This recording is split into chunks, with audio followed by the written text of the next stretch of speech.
عارف ايه اللي يوجع بجد؟ لما تحس ان امانك الوحيد والمخبأ السري بتاعك اللي بتستخبى فيه شاشة 6 بوصة في ايدك وانت قاعد وسط اهلك على الكنبة. ليه بقينا اغراب تحت سقف بيت واحد؟ ليه البيوت قفلت ابوابها وقلوبها؟ عارف ايه اصعب شعور ممكن يحسه شاب في سنك؟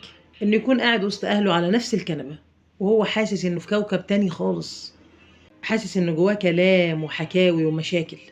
لو حكاها الرد هيكون انت اللي غلطان، روح ذاكر وبلاش كلام فاضي. يا ماما يا ست الكل، عارفة ايه اكتر حاجة بتوجع قلبك بجد؟ انك تشوفي ابنك اللي ما كانش بيسكت وهو صغير بقى قافل الكلام، قافل بابه عليه، والكلمة بتطلع منه بالعافية. بتسألي نفسك هو انا قصرت؟ طب هو اللي اتغير؟ بص يا بطل، انا عارفة ان انت في مرحلة عايز تستقل بيها، عايز تعمل لنفسك رأي. ساعات بتشوف خوف اهلك عليك تحكم وسيطرة، تروح عامل ايه بقى؟ تهرب للموبايل، تهرب للسجاير، لاصحاب السوق، صح كده؟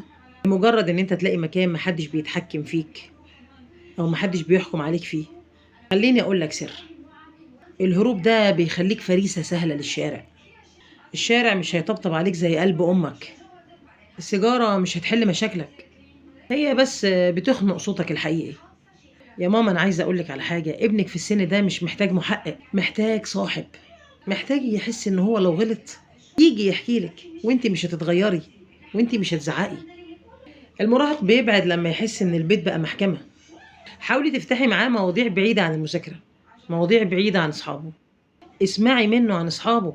يا ماما اسمعي منه عن أحلامه، حتى لو انت شايفاها تافهة هي بالنسبة له العالم كله. خليني أحكي لكم حكاية شاب كان قافل على نفسه، كان شايف في أهله دقة قديمة، بدأ ينجرف ورا شلة سوق، بدأ يجرب حاجات غلط كتير عشان يثبت إنه كبر. وفي ليلة وقع في مشكلة كبيرة جدا في الشارع. تفتكروا مين اللي وقف جنبه؟ شلته ساعتها فص ملح وداب. صحابه بتوع السجاير اللي علموه السجاير هربوا، ملقيش غير أمه وأبوه اللي في ظهره. برغم كل الزعل اللي كانوا زعلانينه منه وقفوا في ظهره. هو أنا بقولك القصة دي ليه؟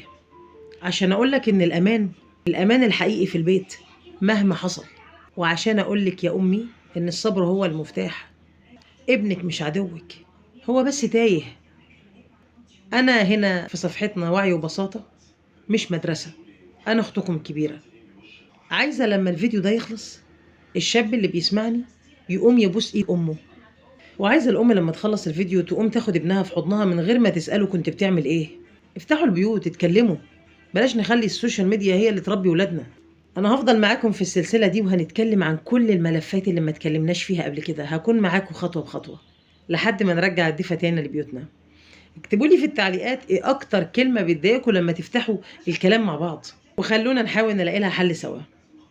استنوني في الفيديو اللي جاي، هنتكلم عن فخ المظاهر الكذابة وازاي نبعد عن فخ المظاهر وفخ التقليد الأعمى. استنوني بوعي وبساطة.